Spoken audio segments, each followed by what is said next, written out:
चलो बेटा इधर देखो, आज हम पढ़ने वाले हैं फैक्ट्रीज एक्ट 1948। देखो सबसे पहले ये जो लॉ है ये ओनली लेबर के बेनिफिट के लिए बनाया गया है। किसके बेनिफिट के लिए? लेबर के बेनिफिट के लिए ये लॉ बनाया गया है। क्या नाम है लॉ का?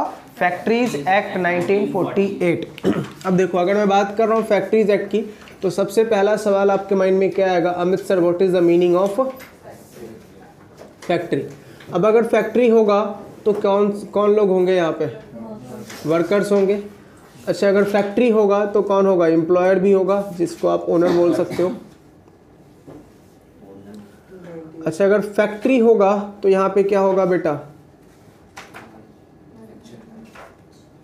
मैन्युफैक्चरिंग। ठीक है, तो सबसे पहले हम इन चार डेफिनेशंस को समझेंगे, फिर हम इसके रिगार्डिंग रेगुलेशंस पढ़ेंगे। ठीक है, चलो सबसे पहला डेफिनेशन हम पढ़ रहे हैं बेटा, what is the meaning of factory. What is the meaning of factory? तो देखो लॉ मेकर ने फैक्ट्री के डेफिनेशन को कैसे एक्सप्लेन किया। पहले मेरे नोट्स में देखो, फैक्ट्री का मतलब लिखा हुआ है, factory means any premises including the precincts thereof in any part of which manufacturing process is carried on or ordinarily carried on with or without the aid of power, provided at least 10 or 20 employees are employed or were employed in any day of the preceding 12 months। यही definition लिखा है वहां पे। तो ध्यान से देखो factory के डेफिनेशन में क्या क्या लिखा है। बोलोगे मिस्टर रट्टा कब मारा? सबसे पहली डेफिनेशन बेटा मुझे ये याद हुई थी। तो देखो सबसे पहले क्या लिखा है? फैक्ट्री मीन्स एनी प्रीमाइसेस, ठीक है, और प्रीसिंक्ट्स। क्या है स्पेलिंग भाई?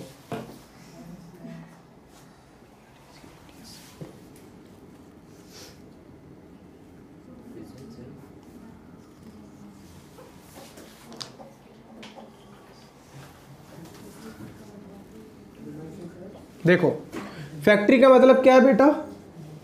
Any premises. देखो ध्यान से इस डेफिनेशन को देखो, फैक्ट्री मींस एनी प्रीमाइसेस, फिर यहां पे लिखा हुआ है including the precincts thereof. Premises का मतलब होता है any area enclosed with 4 walls and covered with roof। Premises means any area enclosed with 4 walls and covered with roof। और precincts means any area enclosed with 4 walls but no roof। आप इसको ऐसा बोल सकते हो, that is open air land. Open air land. देखो पहला मैंने क्या बोला? प्रीमाइसेस का मतलब क्या है? Any area enclosed with 4 walls and covered with roof. जैसे हम अभी लेक्चर जिस क्लासरूम में ले रहे हैं, 4 दीवारी है और ऊपर छत भी है, तो ये किसकी डेफिनेशन में आएगा? प्रीमाइसेस की डेफिनेशन में। लेकिन अगर 4 दीवारी तो होती और छत नहीं होता तो ये किसकी डेफिनेशन में आएगा? प्रीसिंक्ट्स के डेफिनेशन में। जैसे इंडिया में अगर मैं एक प्रीसिंक्ट्स की बात करूं तो वो है सॉल्ट मैन्युफैक्चरिंग। सॉल्ट की मैन्युफैक्चरिंग कहाँ होती है? सी एरिया पे। वहां पे क्या ओपन एयर लैंड है, तो बोला सॉल्ट मैन्युफैक्चरिंग किसके डेफिनेशन में आएगा? प्रीसिंक्ट्स की डेफिनेशन में। लेकिन अगर हम बात करें ब्रिक्स मैन्युफैक्चरिंग, वो भी किसकी डेफिनेशन में आएगा? प्रीसिंक्ट्स के डेफिनेशन में। लेकिन अगर मैं बात करूं बिस्किट मैन्युफैक्चरिंग, किसकी डेफिनेशन में आएगा? प्रीमाइसेस। तो देखो प्रीमाइसेस का मतलब सिंपल क्या बोला? कोई भी एरिया जहां पे 4 दीवारी और ऊपर छत है, वो किसकी डेफिनेशन में आ जाएगा? प्रीमाइसेस। और ओपन एयर लैंड किसकी डेफिनेशन में आ जाएगा? प्रीसिंक्ट्स। बोला फैक्ट्री का मतलब क्या है? किसी भी टाइप का प्रीमाइसेस, किसी भी टाइप का प्रीसिंक्ट्स, वहां पे क्या होना चाहिए? इन एनी पार्ट ऑफ विच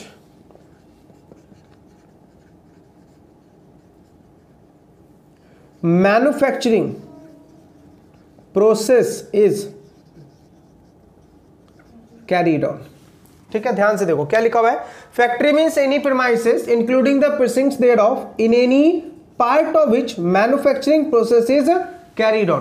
किसी एक पार्ट में बेटा क्या चल रहा है? मैन्युफैक्चरिंग। अपने क्लास का एग्जांपल लेते हैं। अपने क्लास में मान लो मैंने बीच में पार्टीशन कर दिया, इस साइड मैं पढ़ाता हूं और दूसरी साइड बीडी बनाई जाती है। इस साइड क्या करता हूं बेटा, पढ़ाता हूं और दूसरी साइड क्या बनाता हूं मैं, बीडी बनाता हूं। तो आपसे सवाल ये है कि सर पूरा का पूरा क्लास फैक्ट्री के डेफिनेशन में आएगा या ओनली वो एरिया फैक्ट्री के डेफिनेशन में आएगा? लॉ मेकर ने बोला कि सर अगर आपने किसी भी एक पर्टिकुलर एरिया पे भी मैन्युफैक्चरिंग कर दिया तो पूरी की पूरी प्रीमाइसेस किसकी डेफिनेशन में काउंट कर ली जाएगी, फैक्ट्री के डेफिनेशन में काउंट कर ली। लेकिन वहां पे क्या होना चाहिए, मैन्युफैक्चरिंग होना चाहिए। किसी एक पार्ट पे क्या होना चाहिए, मैन्युफैक्चरिंग होना चाहिए। Now what is the meaning of manufacturing, थोड़ी देर में समझाता हूं। इतनी बातें समझ में आ गई। पहले क्या आपको देखना है, प्रीमाइसेस, फिर क्या आपको देखना है, प्रीसिंक्ट्स, और फिर क्या देखना है आपको, मैन्युफैक्चरिंग होना चाहिए। अगर ये तीन कंडीशन सेटिस्फाइड हो गए, दो कंडीशन और सेटिस्फाई करना है। पहला, सर वहां पे वर्कर्स होने चाहिए। कितने वर्कर? अगर इलेक्ट्रिसिटी का इस्तेमाल कर रहे हो तो कम से कम 10, और अगर इलेक्ट्रिसिटी का इस्तेमाल नहीं कर रहे हो तो कम से कम 20। समझा? तो वहां पे नोट्स में देखो लिखा हुआ विथ एड ऑफ पावर और without aid of power. With aid of power का मतलब क्या है कि इलेक्ट्रिसिटी का आप इस्तेमाल कर रहे हो। विदाउट एड ऑफ पावर का मतलब क्या है, आप इलेक्ट्रिसिटी का इस्तेमाल नहीं कर रहे। तो अगर विथ एड ऑफ पावर है तो कम से कम कितने इंप्लॉय होने चाहिए, 10 या उससे ज्यादा। विदाउट एड ऑफ पावर है तो कम से कम कितने इंप्लॉय होने चाहिए, 20 या उससे ज्यादा।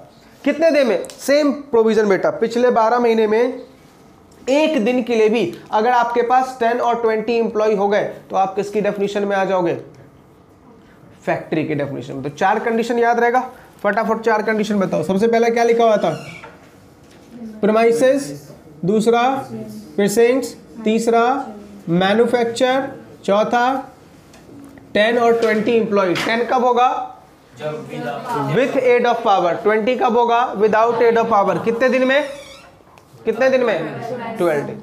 याद रहेगा, 12 मंथ्स में अगर आपके नंबर ऑफ एम्प्लॉय 10 और 20 हो गए तो आप किसकी डेफिनेशन में आ जाओगे बेटा, फैक्ट्री की डेफिनेशन में आ जाओगे। ठीक है, क्वेश्चन पूछो, बताना फैक्ट्री होगा या नहीं। हमारा जो किचन होता है, मम्मी खाना बनाती है, क्या हमारा किचन फैक्ट्री के डेफिनेशन में आएगा? क्यों? खाना मैन्युफैक्चरिंग नहीं होता। चलो ये क्वेश्चन थोड़ी देर बाद पूछूंगा, पहले मैन्युफैक्चरिंग की डेफिनेशन समझा दो। पहले एक बात समझते हैं, मैन्युफैक्चरिंग का मतलब क्या होता है। जरा नोट्स में देखो मैन्युफैक्चरिंग की डेफिनेशन। मैन्युफैक्चर की डेफिनेशन बेटा देखो सेकंड पेज पे आपको लिखा हुआ है। देखो मैन्युफैक्चर की डेफिनेशन कितनी बहुत बड़ा दे रखा है। क्या लिखा हुआ है, मैन्युफैक्चरिंग मीन्स अ प्रोसेस।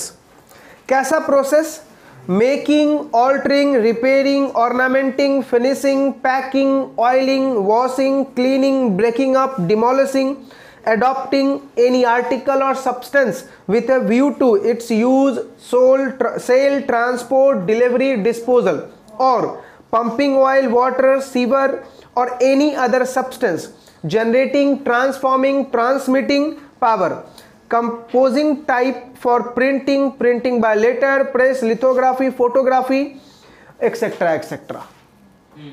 इतनी बड़ी डेफिनेशन दे रखी है बेटा, याद कैसे रखें इसको।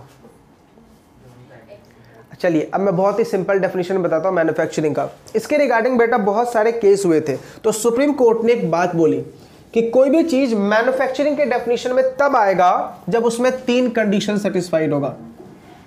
पहला कंडीशन, दूसरा कंडीशन, तीसरा कंडीशन। पहला, आर्टिकल में नेम चेंज होना चाहिए, आर्टिकल के यूज में चेंज होना चाहिए, और आर्टिकल के नेचर में चेंज हो जाना चाहिए।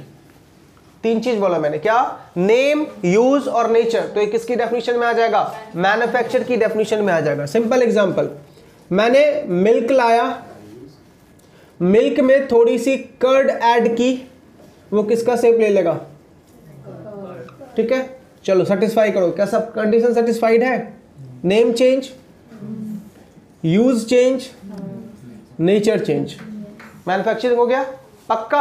अब मुझे बताओ, मम्मी अगर घर में दही जमाती है तो क्या मैन्युफैक्चरिंग हुआ या नहीं हुआ, नलायक, यूज भी लिखा हुआ था वहां पे, ओनली सेल ही नहीं लिखा हुआ था। बताओ क्या ये मैन्युफैक्चरिंग हुआ या नहीं हुआ, हुआ पक्का। चलो, इस सुप्रीम कोर्ट के जजमेंट को एक एसएससी ने चैलेंज कर दिया। सुप्रीम कोर्ट के जजमेंट को एक एसएससी ने चैलेंज कर दिया। कंपनी का नाम था बेटा Brakes India Limited. Brakes India Limited, ये कंपनी बेटा ब्रेक शू बनाती थी। क्या बनाती थी? Brake shoe. ब्रेक शू समझते हो क्या होता है? गाड़ियों में ब्रेक लगती है ना, तो गाड़ियों के व्हील में वो ब्रेक शू डाला जाता है जो रबर का बनता है, ठीक है। इसको मैकेनिक लोग एक नाम रखे हुए इंडस्ट्री में लाइनर बोलते हैं, ठीक है। तो ब्रेक्स इंडिया लिमिटेड जो है ना वो ब्रेक शू बनाती थी। किसका बनाती थी? रबर का। ये एसएससी देखो सुप्रीम कोर्ट के जजमेंट को ही चैलेंज कर दिया। सुप्रीम कोर्ट ने क्या बोला? 3 कंडीशन सेटिस्फाइड होनी चाहिए। क्या 3 कंडीशन? नेम, यूज और नेचर। ब्रेक्स इंडिया लिमिटेड ने रबर लाया, रबर का ब्रेक शू बनाया और ब्रेक शू का नाम रखा रबर। ब्रेक शू का नाम क्या रखा? रबर। अब सुप्रीम कोर्ट को क्या बोल रहा है? देखो सर, आपने क्या बोला था? नेम चेंज होना चाहिए, यूज और नेचर। मेरा यूज चेंज हो रहा, नेचर चेंज हो रहा, नेम थोड़ी चेंज हो रहा। सो अकॉर्डिंगली मैं टैक्स नहीं दूंगा। उस साल बेटा इतना बुरा हाल हो गया इंडस्ट्री का कि लोगों ने दूध से, मिल्क से दही बनाए, नाम रखा मिल्क, ठीक है। मिल्क से चॉकलेट बनाया, नाम रखा मिल्क, ठीक है। इंडस्ट्री को बहुत नुकसान हुआ। क्यों? क्योंकि मैन्युफैक्चरिंग टैक्स नहीं मिला, ठीक है। सुप्रीम कोर्ट ने बोला हमने अपने पैर पे खुद ही कुल्हाड़ी मारी है, ठीक है। इस चीज को सही करने के लिए एक ही इंसान बेटा सामने है जिनका नाम था mister P Chidambaram. P Chidambaram ने बोला कि आपने ये जो डिसीजन दिया ना, ये डिसीजन ही गलत है। आप एक सीधा जजमेंट लिखो, आर्टिकल का कमर्शियल नेचर चेंज हो गया, मैन्युफैक्चरिंग हो गया। आर्टिकल का कमर्शियल नेचर चेंज मतलब मैन्युफैक्चरिंग हो गया, सिर्फ कमर्शियल नेचर चेंज होना चाहिए, तो हम क्या बोलेंगे? It's a manufacturing. अब पूछा गया what is the meaning of commercial nature, तो बोला एक ऐसा नेचर जिसकी वजह से आर्टिकल की मार्केबिलिटी बढ़ जाए, वही कमर्शियल नेचर है। फॉर एग्जाम्पल, मान लो अगर ये मार्कर है, ठीक है, अभी इस मार्कर में मैं सिर्फ रैपिंग कर दूं, क्या इसका कमर्शियल नेचर चेंज होगा? किसी को पता भी चलेगा कि मार्कर यूज्ड है? नहीं ना। सिर्फ रैपिंग कर दूं, सील लगा दूं, समझ में आ गया कि यस ये मार्कर क्या है बेटा? न्यू है। इसको बोलते हैं कमर्शियल नेचर का चेंज हो जाना। अब मुझे बताओ, ये जो ब्रेक इंडिया लिमिटेड ने किया था, क्या किया था? रबर का क्या बनाया? ब्रेक शू बनाया। उस आर्टिकल का अपना अलग ही यूज है, उसकी अपनी अलग ही पहचान है। कमर्शियल नेचर चेंज हुआ या नहीं हुआ? फॉर एग्जाम्पल, मान लो साक्षी के घर में इसका छोटा भाई, ठीक है, उसने बोला दीदी क्लास जा रहा है, उधर से लौटने टाइम में इरेजर लेके आना, ठीक है। ये घर पहुंची, बोली भाई मैं तो भूल गई, ठीक है। फटाफट गई, अपना स्कूटी का टायर खोला, उसमें से ब्रेक शू निकाल के दिया। बताओ कि काम आएगा वो? यूज होगा क्या? बिल्कुल नहीं होगा बेटा। आर्टिकल का क्या हो चुका है? कमर्शियल नेचर चेंज हो चुका है। लॉ मेकर ने क्या बोला? भाई आर्टिकल का कमर्शियल नेचर किसी भी कारण से चेंज हो जाता है, पैकिंग से। फॉर एग्जांपल, छोटी ने मान लो इन्वर्टर खरीद के लाया माइक्रोटेक का, ठीक है, और उसके ऊपर अपना लोगो लगाया छोटी, और मान लो वो छोटी नाम फेमस है बेटा, बिकती है मार्केट में, खत्म। हुआ कमर्शियल नेचर चेंज? हुआ नहीं हुआ? क्यों? क्योंकि आर्टिकल सेल हो रही है। तो लेबल करने से आप मुझे बताओ, ये एसी जो लगा हुआ है, ये वीडियो कौन का एसी है? नेपोलियन या नेपाली जो भी है। ये मान लो ये एसी भाई नेपाली है, तो इस एसी को कैसे पता चला ये नेपाली है? लिखा हुआ है। अगर उसको मैं हटा के फिलिप्स डाल दूं तो फिलिप्स का हो जाएगा। इसका मतलब क्या भाई? आर्टिकल का कमर्शियल नेचर उसके ब्रांड के ऊपर डिपेंड करता है। समझ में आ रहा नहीं आ रहा? अब मुझे बताओ, मान लो छोटी किसी दुकान पे गई और बोला कि भैया 1 kg घी देना, ठीक है। अब ये घर से कोई बकेट वकेट या बर्तन वर्तन कुछ भी नहीं ले गई थी। अब मुझे बताओ, इसको दुकानदार क्या बोला? बेटा हैंड आगे कर, मैं घी देता हूँ ऐसे। क्या ये आर्टिकल सेल होगी उसकी? नहीं। आर्टिकल का कमर्शियल नेचर किसी भी कारण से चेंज हो जाता है। अब देखो कमर्शियल नेचर कैसे चेंज होता है। मैंने लकड़ी कट की, वुड कट किया, ट्री कट किया और उसका मैंने चेयर टेबल बना दिया, commercial nature change? Yes, it is a manufacturing. मैंने टोबैको लीफ उगाए, उसको कटिंग किया, धूप में सुखाया और फिर छोटे छोटे पीस में कट करके छोटे छोटे पैकेट्स में 5 ग्राम 10 ग्राम बना के फिर मार्केट में बेच रहा हूँ, बिकेगी 100%। लेकिन मान लो कोई मेरे पास टोबैको लेने के लिए आया, मैं बोल रहा हूँ भाई जा खेत में जा काट ले और फिर आके मुझे पैसा दे दिए, वो लेगा? बिल्कुल भी नहीं लेगा। तो लॉ मेकर क्या बोल रहा है? ये कमर्शियल नेचर का चेंज है, जहां पे आर्टिकल की किस में चेंज हो रही है बेटा? मार्केबिलिटी में चेंज हो रही है। आ रही है बातें समझ में? पक्का? कोई डाउट? अब मुझे बताओ, क्या कपड़े धोने से कपड़े का कमर्शियल नेचर चेंज होगा? क्या वॉशिंग कमर्शियल नेचर में आएगा? क्या वॉशिंग कमर्शियल नेचर है? यस बेटा, वॉशिंग कमर्शियल नेचर। अब मैं आपको बैंड्रा मार्केट की एक हकीकत बताता हूं। क्या बोल रहा हूं? ध्यान से एक मूवी देखिए बेटा, बदमाश कंपनी। अगर बदमाश कंपनी का लास्ट सीन आपको याद है तो वहां पे आर्टिकल का कमर्शियल नेचर कैसे हो रहा था? वॉशिंग करके। अब ध्यान से देखो बेटा, आपने कभी गौर किया आपके सोसाइटी में, आपके आजू बाजू में एक बंदा आता है, कपड़े दे दो बर्तन ले लो, ऐसा बोल के चिल्ला रहा होता ना, कभी उसकी एक्टिविटी को देखा है? उस नालायक को तुम कितने भी पुराने कपड़े दे दो चलेगा, लेकिन फटा नहीं होना चाहिए। कभी सोचा नहीं क्यों? कितना भी पुराना जूता हो ले लेगा, लेकिन फटा नहीं होना चाहिए, वो ले लेगा। अब पता है वो लोग करते क्या है बेटा, उन लोगों की देखो इनकम कितनी जोरदार इनकम है। आपने जनरली देखा होगा 7 जींस के ऊपर 1 बकेट दिया जाता है ना? 7 जींस लेते हैं और फिर 1 बकेट देते हैं, या कोई भी एक बर्तन आपको दे दिया। एक बात मुझे बताओ, इस 1 बकेट की कीमत कितनी होगी? जो वो बकेट देते हैं मैक्सिमम 300 से 400 रुपए की बकेट होगी वो, ठीक है। अब आपने 7 जींस दिया बेटा, मान लो इस बकेट को ढूंढने में उसको पूरे दिन लग गए, ठीक है। पूरे दिन में उसने मान लो 200 रुपीज खाने पीने पे खर्च किया, ट्रैवलिंग पे खर्च किया, तो अगर बात करूं तो टोटल 600 रुपए का इन्वेस्टमेंट उसने किया। अब आपसे उसने 7 जींस लिए, ठीक है।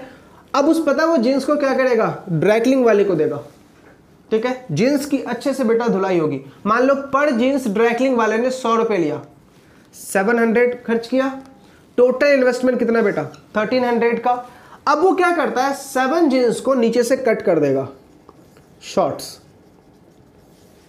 ठीक है। अब उसमें थोड़ा सा ब्यूटिफिकेशन, कोई डिजाइन बना दिया, कुछ ही बना दिया, ये सारी आर्टिकल बेटा मार्केट में आ जाती है, ये सारी आर्टिकल मार्केट में आ जाती है, समझा। और फिर यही आर्टिकल मार्केट में सेल होती है। अब मुझे बताओ वही शॉर्ट्स कितने की मिलेगी मार्केट में? 500 ही मान के रखते हैं। 500 इंटू 7, 3500 की आर्टिकल, कितने का इन्वेस्टमेंट बेटा? ओनली 1300 रुपए का इन्वेस्टमेंट, सारे खर्चे काट के बोल रहा हूं, कितने का फायदा? 2300 का बेटा मेरा मुनाफा है, 22। वो बातें समझ में आ रही है नहीं आ रही? इस तरीके से आप मुझे खुद इमेजिन करो ना, हम जो कपड़े पहन रहे हैं बेटा वो नए बिल्कुल भी नहीं है, हम रिसाइकलिंग कपड़े पहनते हैं, क्योंकि अपन की आदत है एक कपड़े पहने और फिर इसी बाल्टी वाले वगैरह सबको दे देते हैं, वही आर्टिकल फिर रिसाइकलिंग होता है। इमेजिन करो भाई, इतना ज़्यादा कपास है किधर, इतनी ज़्यादा रुई किधर है, रुई की खेती ही नहीं है, तो तुम कपड़े कैसे नए पहन लोगे?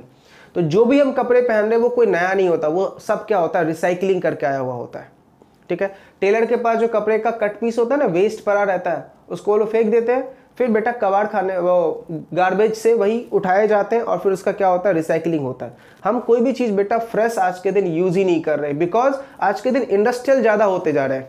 हम पेड़ों को कट कर रहे हैं, फैक्ट्री बना रहे हैं। अब पेड़ों को कट कर दोगे तो कपास किधर से आएगी? आएगी नहीं आएगी। तो हम इंडस्ट्रियल ज़्यादा करते जा रहे हैं, तो हमारा पुराना कपड़ा ही क्या होता है बेटा? रिसाइकलिंग होता है। कभी आपने मार्केट में नहीं देखा 10 रुपये में शर्ट मिल रही होती है, 20 रुपये में शर्ट मिल रही होती है, चिल्ला रहे थे 1000 रुपये 100 रुपये में 3 शर्ट लेके जाओ। वो क्या होता है बेटा? यूज्ड होता है। कहाँ पे यूज होता है? बॉलीवुड में जब शूटिंग होती है ना बेटा, शूटिंग में जितने भी कपड़े यूज होकर खराब हो जाते हैं वो सारे के सारे मार्केट में आते हैं, जिसमें आपको 50 रुपये में टी शर्ट मिल जाती है, 100 रुपये में 3 टी शर्ट मिल जाती है। ऐसा सबसे ज्यादा रिसाइकलिंग प्रोडक्ट मार्केट में पता क्या है? गर्ल्स का क्लॉथ सबसे ज्यादा रिसाइकलिंग है। क्यों? क्योंकि गर्ल्स की हैबिट होती है, वन जो कपड़ा होता है, आपने देखा होगा पूरी मुंबई मार्केट में देख लो, अगर बॉयज की दुकान आपको 1 लाख दिखेंगे तो गर्ल्स की दुकान 5 लाख होगी, ठीक है।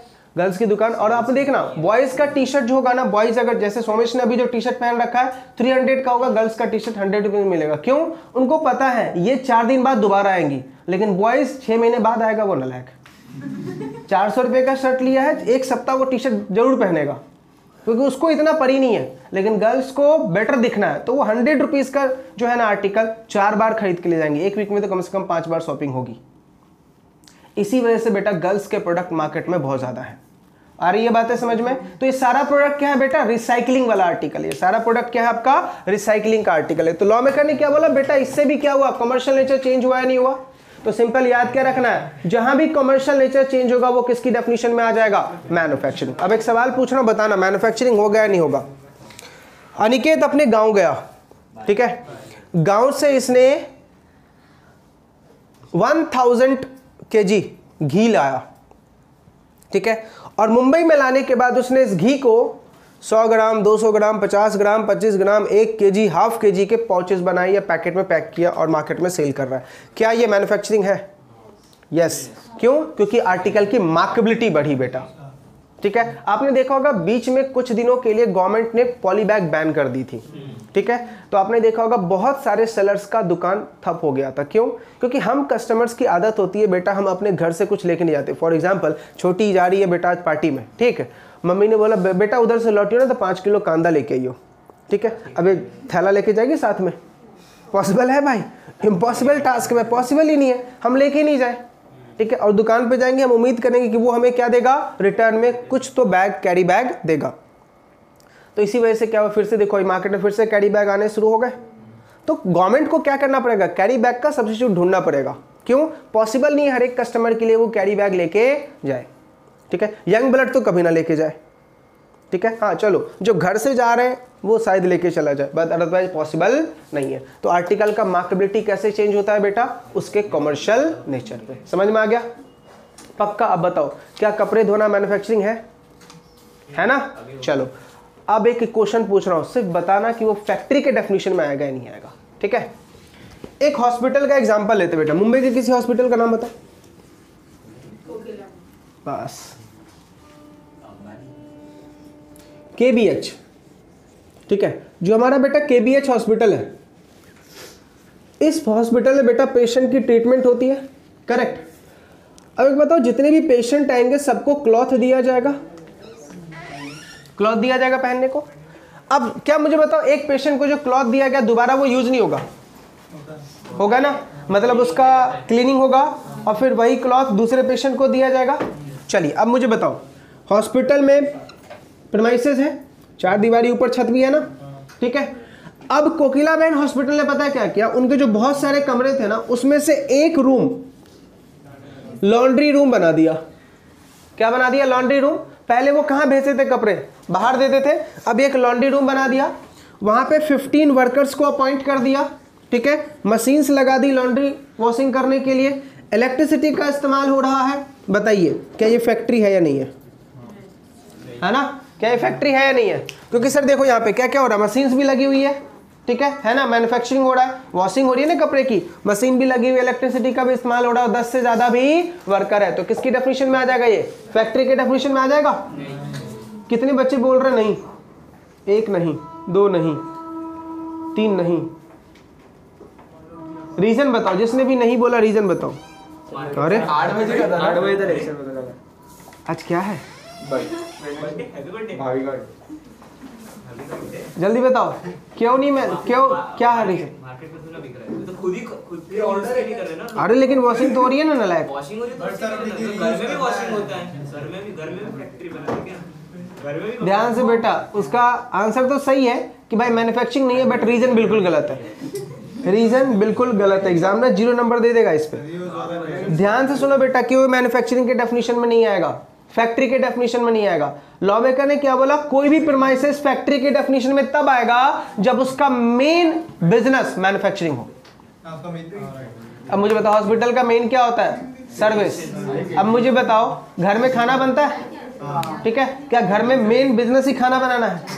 नहीं ना, तो फैक्ट्री के डेफिनेशन में नहीं आएगा। लेकिन मान लो साहिल जो है वो डब्बा सप्लाई करता है, साहिल डब्बा सप्लाई करता है, इसका मतलब घर में ये क्या बना रहा है? खाना बना रहा है। अब वहां पे उसने 15 वर्कर को रख रखा है, ठीक है, और ये डब्बा सप्लाई का काम करता है। क्या ये फैक्ट्री है? यस। अब ये फैक्ट्री क्यों? क्योंकि इसका मेन बिजनेस ही क्या है? तो मुंबई का जो डब्बा सिस्टम है वो किसकी डेफिनेशन में आएगा? फैक्ट्री के। मुंबई के जो केटर्स हैं किसकी डेफिनेशन में आएंगे? फैक्ट्री के डेफिनेशन में। चलो जल्दी सोच के बताना, फिल्म इंडस्ट्री फैक्ट्री है या नहीं है? Film industry is a factory और नॉट, यानी फिल्म इंडस्ट्री के जो वर्कर्स होंगे क्या उनको फैक्ट्री एक्ट का बेनिफिट मिलेगा? लॉ मेकर ने बोला yes, film industry is also a factory. क्यों? एक बात मुझे बताओ बेटा, वहां पे हो क्या रहा है? कोई लिरिक्स दे रहा है, कोई म्यूजिक दे रहा है, कोई साउंड दे रहा है, कोई एक्शन प्ले कर रहा है, क्या सब काम एक ही इंसान कर रहा है? और इन सब को मिक्स करने के बाद बनाते क्या हो तुम? एक मूवी। तो भी तो मैन्युफैक्चरिंग ही हुई है। समझ में आ रहा? ध्यान से सोच के बताना। क्या न्यूज रिपोर्टिंग फैक्ट्री है? क्या न्यूज रिपोर्टिंग फैक्ट्री है? चलो अभिषेक ने बोला नहीं, क्यों नहीं?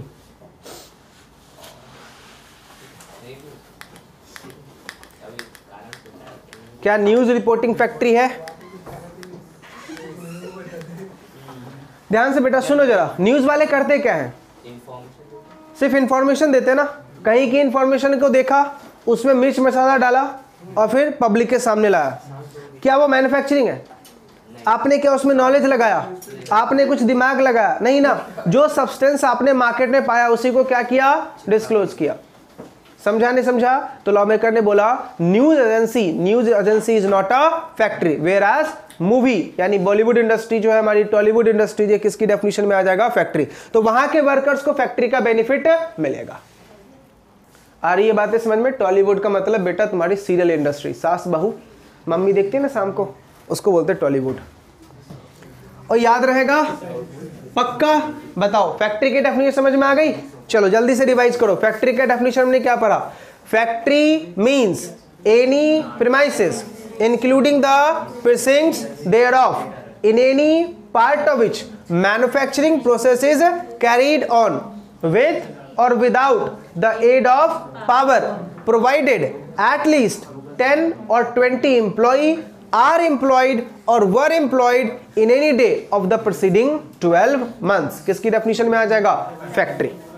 ठीक है, लेकिन अब यहां पे नोट क्या याद रखना है? आपका मेन बिजनेस क्या होना चाहिए? मैन्युफैक्चरिंग। आपका अगर मेन बिजनेस मैन्युफैक्चरिंग है तो ही आप किसकी डेफिनेशन में आओगे? फैक्ट्री के डेफिनेशन में आओगे। और मैन्युफैक्चरिंग में मैंने सिंपल क्या बोला? सिर्फ ये देखो कि आर्टिकल का कमर्शियल नेचर चेंज हो रहा है या नहीं। अगर आर्टिकल का कमर्शियल नेचर चेंज हो रहा है तो वो किसकी डेफिनेशन में आ जाएगा बेटा? मैन्युफैक्चर के डेफिनेशन में आ जाएगा। आ रही है बातें समझ में? पक्का? कोई डाउट? दो चीज हमने बेटा पढ़ ली, what is the meaning of factory, what is the meaning of manufacture. अब बात करते हैं बेटा वर्कर की। वर्कर की डेफिनेशन में सिर्फ सिंपल याद रखो, कोई भी वर्कर हो बस उसका काम कॉन्ट्रैक्ट ऑफ सर्विस वाला होना चाहिए। कौन सा वाला होना चाहिए? कॉन्ट्रैक्ट ऑफ सर्विस, मतलब एम्प्लॉयर एम्प्लॉय का रिलेशन होना चाहिए। अब मुझे बताओ, अगर मैं बोल रहा हूं कि उसका काम कॉन्ट्रैक्ट ऑफ सर्विस होना चाहिए, इसका मतलब क्या है? कि जितने भी लोग कॉन्ट्रैक्ट ऑफ सर्विस पे काम करेंगे सब वर्कर की डेफिनेशन में आएंगे, चाहे वो क्लर्क हो, चाहे वो प्यून हो, चाहे वो गार्डनर हो, कोई भी हो, सब किसकी डेफिनेशन में आएंगे बेटा? वर्कर की डेफिनेशन में आएंगे। लेकिन क्या प्लम्बर वर्कर की डेफिनेशन में आएगा? क्या इलेक्ट्रीशियन वर्कर की डेफिनेशन में आएगा? क्या मैकेनिक वर्कर की डेफिनेशन में आएगा? बोला नो। क्यों? क्योंकि उनका काम होता है कॉन्ट्रैक्ट फॉर सर्विस। वो एम्प्लॉयर के गाइडेंस पे काम नहीं करते, वो अपने तरीके से काम करते। तो जितने भी लोग कंपनी में काम कर रहे हैं कॉन्ट्रैक्ट ऑफ सर्विस पे, वो किसकी डेफिनेशन में आएगा? वर्कर। ध्यान से ये मत देखना कि उनका ड्यूरेशन क्या है, कितने घंटे काम कर रहे हैं, वो नहीं देखना है। ये बताओ कॉन्ट्रैक्ट ऑफ सर्विस उनका है या नहीं। बाद में बताऊंगा कितने घंटे उनको काम करना है। आप मुझे बताओ, हमारे क्लासेस को साफ करने के लिए वो आंटी आती है, क्या वो हमारे क्लास की वर्कर है? यस। क्यों? क्योंकि कॉन्ट्रैक्ट ऑफ सर्विस पे वो काम कर रही है। इसी तरीके से फैक्ट्री में जो स्वीपर होगा वो भी किसकी डेफिनेशन में आएगा? वर्कर की डेफिनेशन में आएगा। नो डाउट उसका काम रेगुलर नहीं है, 2 दिन पे आता है, स्वीपिंग करके जाता है, या 2 घंटे उसको स्वीपिंग करने में लगते हैं, फिर वो चले जाता है, पूरे दिन वो नहीं रहता। जैसे फॉर एग्जाम्पल हमारे क्लास का जो आकाश है, क्या वो वर्कर की डेफिनेशन में आएगा? यस। क्यों? क्योंकि वो कॉन्ट्रैक्ट ऑफ सर्विस पे काम कर रहा है। लेकिन क्या मैं वर्कर की डेफिनेशन में आऊंगा? नहीं, क्योंकि मेरा काम क्या है बेटा? Contract for service. याद रहेगा? तो वर्कर की डेफिनेशन आपको रट्टा मारने की जरूरत नहीं, सिंपल क्या याद रखो, क्या होना चाहिए? Contract of service. अगर कॉन्ट्रैक्ट ऑफ सर्विस है तो आप वर्कर हो, अदरवाइज आप वर्कर की डेफिनेशन में नहीं आओगे। दूसरी बात ध्यान से रखना, this act is applicable only to the workers, not to the employ. Only किसके लिए हमने ये एक्ट की बात कर रहे हैं बेटा? वर्कर्स की बात कर रहे हैं हम, एम्प्लॉय की बात यहां पे बिल्कुल भी नहीं कर रहे, सिर्फ किसकी बात कर रहे हैं? वर्कर्स। अब बताओ वर्कर्स और एम्प्लॉय में क्या डिफरेंस होता है?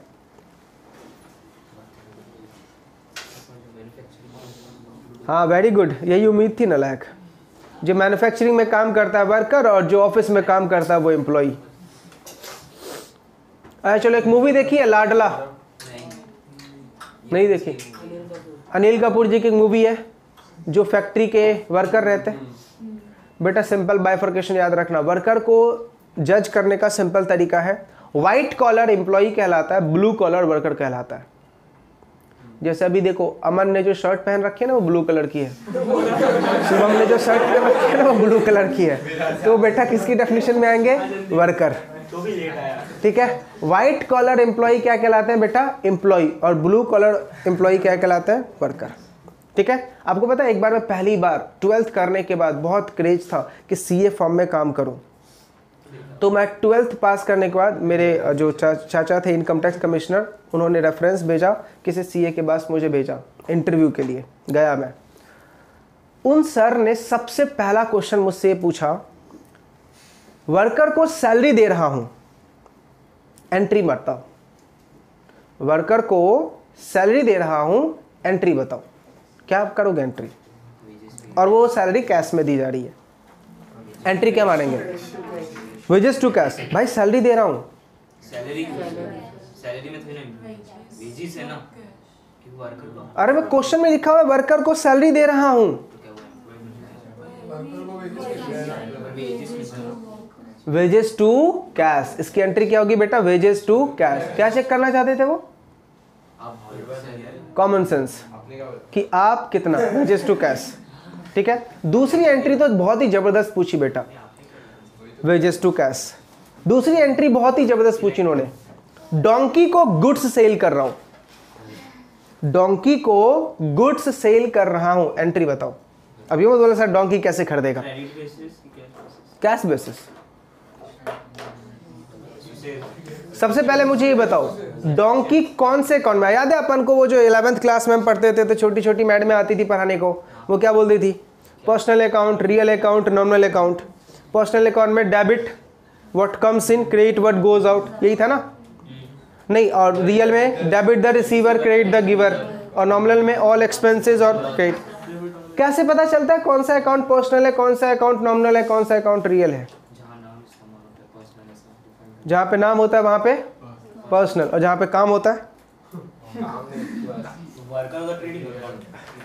कैसे पता लगाते हो? पर्सनल अकाउंट क्या है, नॉमिनल अकाउंट क्या है, रियल अकाउंट क्या है? अगर ये पता लगा लिया तो इसकी एंट्री भी परफेक्ट बताओगे। डोंकी को गुड्स सेल किया गया, इसकी एंट्री परफेक्ट बताओगे। कैसे पता चलता है ये अकाउंट पर्सनल है, रियल है, नॉमिनल है? बेटा मैंने इसका एक ट्रिक्स बनाया था। पहले मैं अकाउंट्स ही पढ़ाता था, कुछ सालों तक अकाउंट्स पढ़ाए, फिर उसका जब लॉ में दिल आ गया तो अकाउंट्स छोड़ दिया। बेटा मैंने एक ट्रिक्स बना रखा था, अकाउंट जब भी पढ़ाता था तो मैं रियल, नॉमिनल और तीसरा क्या था? पर्सनल।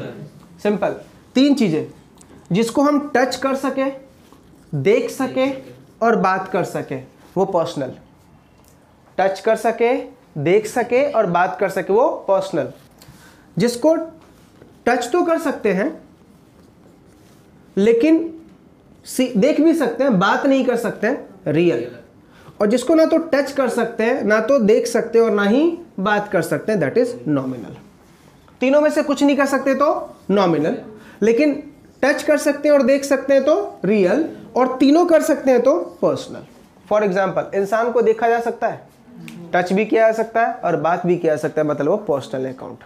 इसलिए आपको पढ़ाया जाता था कि नेम होगा तो उसको पर्सनल अकाउंट बना देना। ठीक है। अब मुझे बताओ, कैश को देख सकते हो? यस। छू सकते हो? लेकिन बात करूं, रियल अकाउंट। एक्सपेंस को देख सकते हो? देख सकते हो एक्सपेंस को, बात कर सकते हो, छू सकते हो, नॉमिनल अकाउंट। समझ में आया? तो उस टाइम उन्होंने पूछा। अब मुझे बताओ डोंकी किस में आएगा? क्योंकि उससे हम बात नहीं कर सकते। किस में आएगा बेटा? वो रियल अकाउंट में आएगा। और बातें समझ में आ रही? अब मुझे बताओ ये क्वेश्चन क्यों पूछा गया? Again common sense. समझा?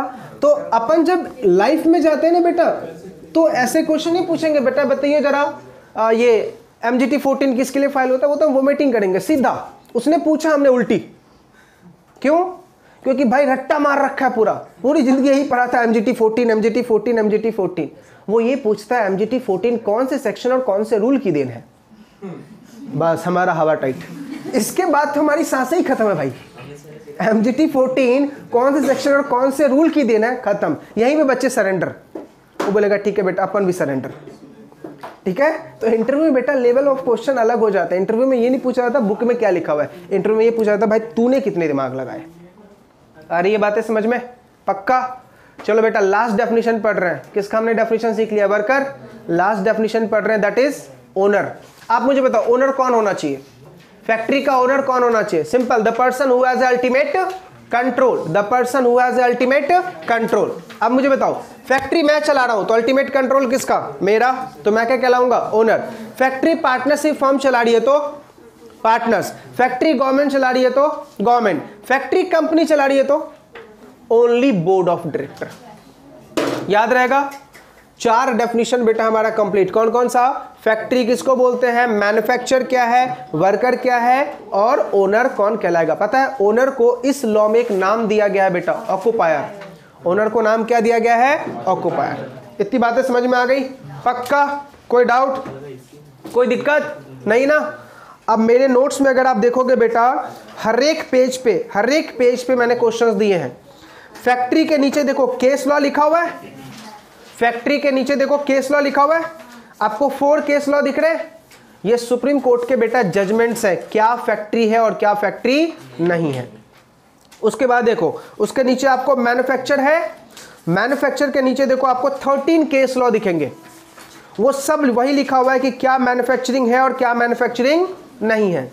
उसके बाद देखो वर्कर की डेफिनेशन है, उसके नीचे फिर आपको करीब 7 केस स्टडी दिख रहे हैं। वो सब यही लिखा हुआ है कि क्या वर्कर है और क्या नहीं है। और ये सारे जो क्या लिखा हुआ है क्या नहीं है, ये सब आपके एग्जामिनेशन के क्वेश्चंस आ रखे हैं।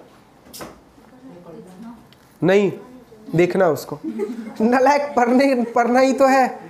वो सब बेटा एग्जामिनेशन क्वेश्चंस हैं, उसके मैंने आंसर्स लिखे हुए हैं, क्या वर्कर है और क्या वर्कर की डेफिनेशन में नहीं आएगा। ठीक है, उसका देखो नीचे ओनर लिखा हुआ है, ऑक्युपायर में एक पहला वाला केस बेटा याद रखना है, JK industry limited versus chief inspector of factory. इसी केस में लॉ मेकर ने बोला था ओनली कौन वर्कर कहलाएगा बेटा, कंपनी के केस में बोर्ड ऑफ डायरेक्टर। आप मैनेजर या एमडी नहीं बोल सकते, सिर्फ कौन, बोर्ड ऑफ डायरेक्टर। क्यों? क्योंकि बेटा कुछ कंपनी में एमडी होता है और कुछ में नहीं होता है, लेकिन डायरेक्टर हर एक कंपनी में होता है, इसलिए डायरेक्टर को ये रिस्पॉन्सिबिलिटी दी गई, किसके बेटा, ओनर की। आ रही है बातें समझ में? अब बोलूंगा ठीक है हमेशा 4 बातें तो समझ में आ गई। अब आते हैं बेटा इसके रियल प्रोविजन पे, जो आपके एग्जाम में सबसे ज्यादा आएगा। ठीक है, चलो सबसे पहले what are the responsibility of owner. Owner की क्या रिस्पॉन्सिबिलिटी है? तो बेटा 3, हेल्थ, सेफ्टी, हैजार्ड्स। किसकी हेल्थ, किसकी सेफ्टी, किसकी हैजार्ड्स, वर्कर्स की। ठीक है, ओनर का मेन 3 काम बेटा यही है, हेल्थ, सेफ्टी, हैजार्ड्स। आपको अगर एग्जाम में पूछ दे write down the duties of owner, write down the duties of owner, तो क्या लिख के आओगे, हेल्थ, सेफ्टी, हैजार्ड्स। 5 नंबर का क्वेश्चन है। हेल्थ, सेफ्टी, हैजार्ड्स लिखने से बेटा इतना तो समझ में आ गया, सब कुछ आ गई। हेल्थ, सेफ्टी, हैजार्ड्स से इतना तो समझ में आ गया, सब कुछ आ गई। इसलिए लॉ मेकर ने, आप अगर ओनर की, वर्कर की ड्यूटी देखो, नीचे लिखा हुआ है जनरल ऑब्लिगेशन ऑफ ऑक्युपायर। ठीक है, लिखा हुआ है, उसमें सबसे पहला लाइन देखो क्या लिखा हुआ है, हेल्थ, सेफ्टी, हैजार्ड्स लिखा हुआ है। उसका पॉइंट नंबर 2 पढ़ो, देखो क्या लिखा है, विदाउट प्रेजुडिस लिखा हुआ है, विदाउट प्रेजुडिस। इसका इंटरप्रिटेशन मैंने पढ़ाया था, क्या बताया था, ऊपर जो लिखा हुआ है वो तो रहेगा ही रहेगा, साथ में नीचे वाली बातें भी। ऊपर क्या लिखा हुआ है, हेल्थ, सेफ्टी, हैजार्ड्स, मतलब ये वर्कर की ड्यूटी तो, सॉरी ऑक्युपायर की ड्यूटी तो है ही है, साथ में ऑक्युपायर की ड्यूटी नीचे वाली भी है। क्या क्या ड्यूटी है देखो क्या लिखा हुआ, पहला the provision and maintenance of plant and system of work in a factory that are safe and without risk। यानी जो आपके फैक्ट्री में प्लांट एंड मशीनरी है वो सेफ है, उसमें कोई भी रिस्क नहीं है। फॉर एग्जाम्पल हमने ये फैन लगा रखा है, हमने ये एसी लगा रखा है, देखा जाए तो ये जो एसी है ये हमने चेक करवा रखा है, मतलब विदाउट रिस्क है। ठीक है, बट मैकेनिकल पार्ट है, कब क्या हो जाए इसकी कोई गारंटी नहीं है, बट स्टिल आपको इसकी रेगुलर मेंटेनेंस करवानी है। Second point, the arrangement in the factory ensuring safety and absence of risk. आपके फैक्ट्री में जितने भी अरेंजमेंट्स हैं, जितने भी इक्विपमेंट्स आपने लगा रखे हैं वो सेफ हैं और विदाउट रिस्क हैं। Next, the provision of such information instruction training. बेटा कोई अगर वर्कर आएगा तो उसको क्या देना पड़ेगा, ट्रेनिंग देना पड़ेगा ना, काम सिखाना पड़ेगा। The maintenance of all places of work in a factory in a condition that is safe and without risk। Health के लिए उसमें कोई रिस्क नहीं है। और लास्ट क्या लिखा हुआ है, द प्रोविजन, मेंटेनेंस और monitoring of such working environment. ठीक है, आपने कभी देखा, आप जब स्कूल जाते थे और पीटी जब होता था तो पीटी में खड़ा होने टाइम में क्या बोलता था, 1 हैंड डिस्टेंस होता था ना। ऐसे ही बेटा वर्कर्स के, 2 वर्कर्स के बीच का एक गैप होता है। कभी आप बार्बर के शॉप में या ब्यूटी पार्लर में गए होंगे तो ब्यूटी पार्लर में चेयर का अरेंजमेंट देखा है, हर एक चेयर के बीच में एक एडिकेट डिस्टेंस होता है। क्यों? बिकॉज जब दो लोग काम करेंगे तो उनका हैंड मूवमेंट होगा, बॉडी मूवमेंट होगा, तो एक दूसरे के बॉडी में टच ना करेगा। टच करें तो क्या होगा बेटा, हैंड में सीजर रहती है, समझ में आ रहा नहीं, आ गया। टच करेंगे तो क्या होगा, हैंड में बेटा सीजर रहती है, कुछ भी हो सकता है। इसी वजह से बेटा उसका एक एडिकेट डिस्टेंस होता है। आ रही है बातें समझ में या नहीं? पक्का? चलिए अब बात करते हैं। अच्छा एक बात और याद रखना, नीचे देखो एक नोट करके लिखा हुआ है, it may be noted that occupier of the factory to send a written notice containing prescribed particulars to the chief inspector at least 15 days before occupying to the factory। मतलब 15 दिन पहले आपको अपने कंपनी का गाइडलाइंस बनाना है, एक पूरा report देना है factory, and at least 30 days before the date of resumption of the work, यानी जब भी आपका वर्क रिज्यूम हो रहा है उसके 30 दिनों के अंदर अंदर में आपको फैक्ट्री के अंदर में क्या क्या आपके कायदे कानून है उसकी क्या भेजनी पड़ेगी, आपको लिस्ट भेजनी पड़ेगी। समझ में आ रहा? पक्का? देखो ये क्या था, जनरल ड्यूटी, ये क्या है, जनरल ड्यूटी, करेक्ट है। अब मुझे बताओ हमारे क्लास की जनरल ड्यूटी क्या है? पढ़ाना, ठीक है, लेकिन क्या फीचर्स देना भी हमारी ड्यूटी है? क्या बेनिफिट दूं आपको? वेरी गुड, चाय, वेरी गुड, फैन की बेनिफिट दूं, एसी की दे दो, नालायक फिर आवाज बहुत आएगा। ज़ेरॉक्स मांगे नहीं पैसा,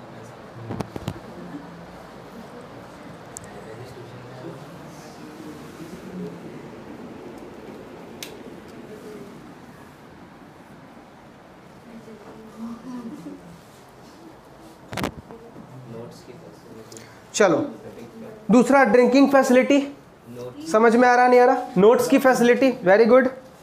और क्या क्या फैसिलिटी दूं? बुक, कॉपी, नाश्ता, डिनर, लंच, ये सारी फैसिलिटी दूं? एक बात मुझे बताओ बेटा, सर इस टाइप की फैसिलिटी कहाँ होनी चाहिए? फैक्ट्री में। तो देखो अब हम पढ़ने वाले हैं फैसिलिटी ऑफ फैक्ट्री। क्या क्या लिखा हुआ है? Factory should be kept clean, ठीक है, सिर्फ ओनर की रिस्पॉन्सिबिलिटी नहीं है कि क्लीन रखना, आपकी भी रिस्पॉन्सिबिलिटी है, गंदा मत करो, ठीक है। दूसरा, there should be arrangement of disposal of waste, आपका वेस्ट जो है उसको डिस्पोज ऑफ करने का अरेंजमेंट होना चाहिए। तीसरा क्या लिखा हुआ है? Ventilation should be adequate. फिर क्या लिखा हुआ है? रीजनेबल टेम्परेचर होना चाहिए, ठीक है। देन उसके बाद डस्ट के लिए, डस्ट रिमूव करने के लिए क्या बोलते हैं उसको, वेंटिलेशन होना चाहिए। देन जो आपको याद रखने वाली चीज है ना बेटा, वो 9th पॉइंट से है। क्या लिखा हुआ है? एम्बुलेंस रूम अगर आपके 500 या उससे ज्यादा वर्कर है, कैंटीन रूम अगर आपके 250 या उससे ज्यादा वर्कर है, रेस्ट रूम अगर आपके 150 या उससे ज्यादा वर्कर है, क्रैचेस समझते हो? अगर कोई वुमेन इंप्लॉई आती है ना बेटा, अपने साथ चिल्लरों को लेके आती हैं, तो उनकी देखभाल करने के लिए क्या बोलते हैं उसको हिंदी में? आई, हाँ, बेबी सिटर, ठीक है। 30 वुमेन्स पे बेटा होना चाहिए। Then full time welfare employee अगर आपके 500 या उससे ज्यादा वर्कर है, और सेफ्टी ऑफिसर अगर आपके 1000 या उससे ज्यादा वर्कर है। ये रट के जाना बेटा, एमसीक्यू में क्वेश्चन पूछता है ये, ठीक है, बहुत ही ज्यादा, ठीक है। तो सारे फिगर याद हो गए। अगर आपको एग्जाम में फैसिलिटी ऑफ ऑक्युपायर्ड पूछ ले तो यही लिख के आ जाना। इसके बाद है बेटा, देखो हमने क्या बोला था, वेलफेयर ऑफिसर अपॉइंट करोगे। अब देखो वेलफेयर मेजर्स क्या क्या है, तो नीचे देखो बहुत ही अजीब अजीब चीजें लिखी। और पता बेटा ये जितनी बातें लिखी हुई है ना, 200 250 वर्कर्स, इस सबका एक सेक्शन है, मैंने सेक्शन उड़ा दिए हैं, सिर्फ कंटेंट लिखा है, सबका एक सेक्शन है, मैंने सेक्शंस हटा दिए, ओनली क्या लिखे हैं बेटा, कंटेंट, हर एक का एक सेक्शन है। अब आ जाओ इसी तरीके से देखो वेलफेयर मेजर्स लिखा हुआ है। क्या लिखा हुआ है? All machine should be properly fenced, मतलब कवर्ड होनी चाहिए, ढकी हुई होनी चाहिए, ठीक है। Safety appliances for eyes, dangerous dust, lift का क्लीनिंग होना चाहिए, उसका चेकिंग होना चाहिए हर एक टाइम पे। फ्लोर एंड स्टेयर्स बेटा की क्लीन होनी चाहिए। प्रेशर प्लांट को चेक करोगे बार बार। एडिकेट लाइटिंग इक्विपमेंट होना चाहिए। आपको पता है फैक्ट्री में कौन सी लाइट लगी होती है? येलो कलर की। फैक्ट्री में ये बल्ब नहीं होते हैं बेटा, कौन सी बल्ब लगी होती है? येलो कलर की। उसका दो बेनिफिट होता है, एक हमारे आइज के ऊपर बहुत ही कम असर पड़ता है, और दूसरा फैक्ट्री में एक पर्टिकुलर टेम्परेचर मेंटेन रहती है, इसी वजह से वो क्या लगाते हैं बेटा, येलो बल्ब लगाते हैं। ठंडी के टाइम में वर्कर को फिर किसकी जरूरत नहीं होती, आग वाग जलाने की जरूरत नहीं होती, क्योंकि उस बल्ब में ऑलरेडी इतने सारा हीट होता है। नेक्स्ट बेटा आपका प्रेशर प्लांट को चेक करोगे। एडिकेट फायर फाइटिंग इक्विपमेंट होना चाहिए। In case of hazard substance अलग से सेफ्टी अप्लायंस होनी चाहिए। देखो पॉइंट नंबर 10 से जोरदार चीज लिखा हुआ है। क्या लिखा हुआ है? हर एक 14 मंथ्स में क्या करोगे बेटा? कलर करोगे, ठीक है। हर एक 14 मंथ्स में फैक्ट्री की क्या होनी चाहिए? कलर होनी चाहिए। 5 सालों में बेटा डोर वगैरह का कलर होना चाहिए, ठीक है। 2 वर्कर के बीच का गैप 14.2 क्यूबिक मीटर होना चाहिए। 2 वर्कर के बीच का गैप कितना होना चाहिए? 14.2 क्यूबिक मीटर होना चाहिए। ड्रिंकिंग वाटर टॉयलेट से 6 मीटर की दूरी पे होनी चाहिए। ऐसा नहीं कि जहां पे टॉयलेट है वहीं पे टंकी लगा दी, ठीक है। बोला 6 मीटर की दूरी पे होना चाहिए। स्पिटेंस की फैसिलिटी होनी चाहिए, करेक्ट है। दूसरा, सेफ्टी ऑफिसर्स होनी चाहिए 500 या उससे ज़्यादा वर्कर हैं तो। और आपको ये दिखा हुआ जितने भी लिफ्ट है, मशीन्स है, उन सबको बेटा एवरी 12 मंथ्स में क्या करोगे? मेंटेनेंस करोगे। हर एक लिफ्ट का मेंटेनेंस 6 महीने पे होना चाहिए। ये सब क्या है बेटा? गाइडलाइंस है। इसमें से 1-2 बातें आएंगी, बाकी नहीं आएंगी। समझ में आया? तो याद रखना। अब आते हैं मेन टॉपिक के ऊपर जो आपके एग्जाम में सबसे ज्यादा आएगा, वर्किंग आवर्स। सुनो, वर्किंग आवर्स बेटा क्या होना चाहिए? तो पहले हम बात करते बेटा एडल्ट की और फिर बात करेंगे चाइल्ड की, ठीक है। एडल्ट में ध्यान से देखो, एडल्ट में जो वर्किंग आवर बता रहा हूं मैन और वुमेन दोनों के लिए है। एक वर्कर, बेटा सुनने पे ध्यान दो नालायकों, एक वर्कर एक दिन में मैक्सिमम 9 घंटे काम करेगा। एक वर्कर एक दिन में मैक्सिमम 9 घंटे काम करेगा, ठीक है। इस 9 घंटे में एक पॉइंट याद रखना, 5 घंटे के बाद उसको 30 मिनट्स का ब्रेक देना। 5 घंटे के बाद उसको क्या देना? 30 मिनट्स का ब्रेक देना। 5 घंटे के बाद उसको क्या देना? 30 मिनट्स का ब्रेक। और ऐसा करके 1.5 आवर का बेटा ब्रेक मिलता है। कितना ब्रेक मिलता है? 1.5 आवर का। इसका मतलब क्या हुआ? एक वर्कर ये ब्रेक का पीरियड लगा के टोटल कितने घंटे काम कर सकता है? 10.5 घंटे। टोटल कितने घंटे काम कर सकता है बेटा? 10.5 घंटे। याद रहेगा? दोबारा बोल रहा हूं, एक वर्कर एक दिन में कितना काम करेगा? 9 घंटे। कितने घंटे का उसको ब्रेक मिलेगा? 1.5 घंटे का। मैक्सिमम ब्रेक लगा के वो कितना काम कर सकता है? 10.5 घंटे का वो काम कर सकता है एक दिन में। याद रहेगा? पक्का? ध्यान से। सर अगर उसने 9 घंटे के बाद जो भी काम किया उसको हम ओवर टाइम बोलेंगे। 9 घंटे के बाद जो भी काम किया उसको हम क्या बोलेंगे? Over time. और ओवर टाइम का जो वेज होगा वो नॉर्मल वर्किंग आवर के वेज से डबल होगा। ओवर टाइम का जो वेज होगा वो नॉर्मल वर्किंग आवर के वेज से क्या होगा? डबल होगा। पहले यहां तक रिपीट करो, एक वर्कर एक दिन में मैक्सिमम कितना काम करेगा? 9 घंटे। 1.5 घंटे का क्या मिलेगा? ब्रेक। ब्रेक लगा के कितना काम हो जाएगा? 10.5 घंटे। इससे ज्यादा वो नहीं कर सकता। अगर वो 9 घंटे से ज्यादा कर रहा है तो उसको हम क्या बोलेंगे बेटा? It's a over time. Over time का वेज क्या होगा? नॉर्मल से डबल। ओवर टाइम का वेज क्या होगा? नॉर्मल से डबल। करेक्ट है? अब एक बात समझना बेटा, सर एक वर्कर एक वीक में कितना काम कर सकता है? एक वर्कर एक वीक में कितना काम कर सकता है? बोला original working hour plus over time दोनों मिला के maximum 60 hours. Original working hours plus over time दोनों मिला के मैक्सिमम कितना बेटा? 60 hours. Original working hour plus over time दोनों मिला के मैक्सिमम कितना? 60 घंटे का वो काम कर सकता है। 60 आवर्स का वो काम कर सकता है। एक वर्कर एक क्वार्टर में मैक्सिमम 50 आवर्स का ओवर टाइम कर सकता है। एक वर्कर एक क्वार्टर में मैक्सिमम 50 आवर्स का ओवर टाइम कर सकता है। बातें समझ में आ रही है? दोबारा बोल रहा हूं बेटा, एक दिन में 9 घंटे, 1.5 घंटे का ब्रेक, 10.5 घंटे का मैक्सिमम, ठीक है। हर एक 9 आवर्स के बाद, हर एक 5 आवर्स के बाद उसको आधे घंटे का क्या मिलेगा? ब्रेक मिलेगा। मैक्सिमम ब्रेक लगा के वो 10.5 घंटे का काम कर सकता है। एक वीक में original working hours plus over time दोनों मिला के मैक्सिमम 60 घंटे का वो काम कर सकता है। 1 वीक में मैक्सिमम 48 आवर्स का काम कर सकता है। 1 वीक में मैक्सिमम 48 आवर्स का काम कर सकता है। एक क्वार्टर में मैक्सिमम उसका ओवर टाइम होना चाहिए 50 आवर्स का। एक क्वार्टर में मैक्सिमम उसका ओवर टाइम कितना होना चाहिए बेटा? 50 आवर्स का। इतनी बातें समझ में आ गई? पक्का? ये जो मैंने वर्किंग आवर आपको बताया ये ओनली किसके लिए था बेटा? मैन और वुमेन के लिए था। किसके लिए था वर्किंग आवर? ये मैन और वुमेन के लिए। समझ में आ रहा? चलिए अब हम वर्किंग आवर पढ़ने वाले हैं बेटा चिल्लर के लिए। चाइल्ड अगर काम करता है कंपनी फैक्ट्री में तो उसका वर्किंग आवर क्या रहेगा?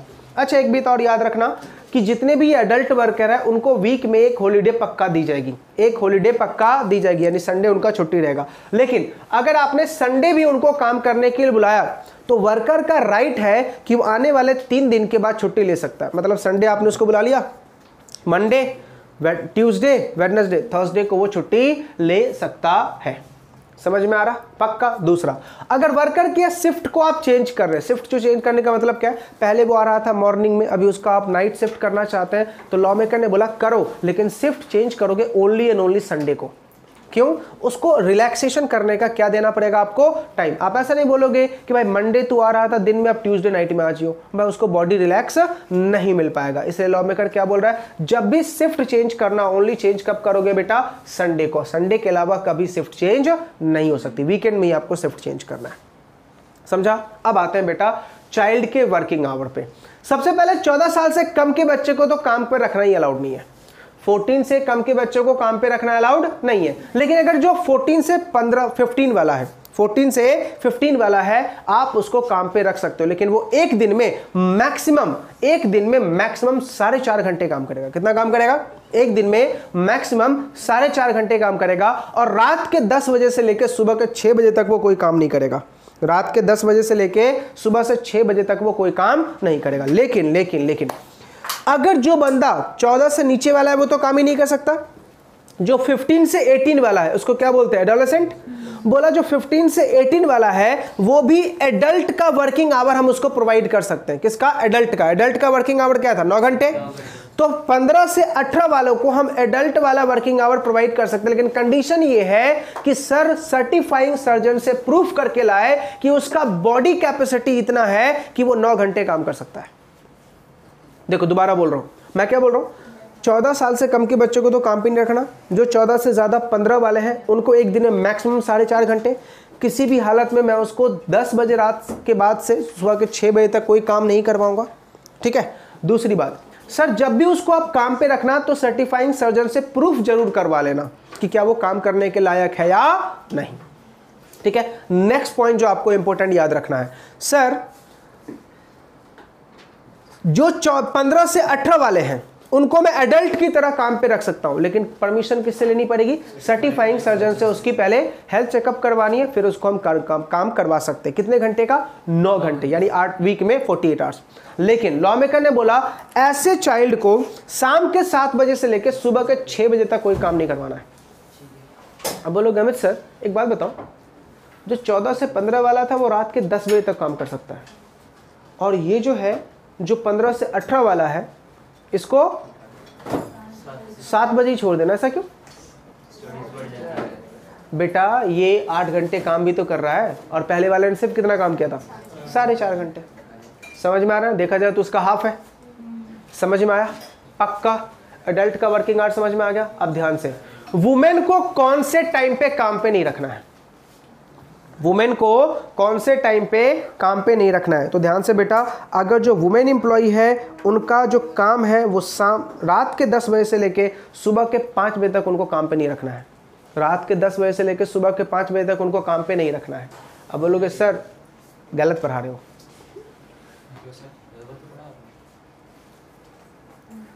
रात के 10 बजे से सुबह के 5 बजे तक काम पे नहीं रखना है सर। हमने तो देखा है बहुत सारी गर्ल्स तो जाती है रात को काम करने, कॉल सेंटर। ऐसा क्यों? लॉ तो बोल रहा है ना। क्या बोलो बोलो बेटा, call centre is not a factory और this law will be applicable only to the factory. समझा? Call centre is not a factory, और ये लॉ अप्लाई कहां होता है बेटा? ओनली फैक्ट्री के ऊपर अप्लाई होता था। ऐसा नहीं कि कॉल सेंटर में काम करने के लिए गया और वहां पे बॉस से लड़ लिया, सर अमित सर ने पढ़ाया था रात के 10 बजे से, अब तुम 10 बजे बुला रहे हो, गलत बात। ऐसा नहीं बोलेंगे बेटा। क्यों? क्योंकि वो फैक्ट्री के डेफिनेशन में नहीं आता। चलो यहां तक याद हो गया? पक्का। बेटा तुम दोनों आज कर क्या रहे हो? जल्दी से बोलो। एक वर्कर एक दिन में कितना काम करेगा? 9 घंटे। ब्रेक कितने का? कितने आवर्स के बाद? 5 घंटे के बाद 30 मिनट का ब्रेक होगा। मैक्सिमम ब्रेक कितना? 1.5 घंटा। तो ब्रेक और ओरिजिनल काम दोनों मिला के मैक्सिमम कितना? 10.5 घंटा।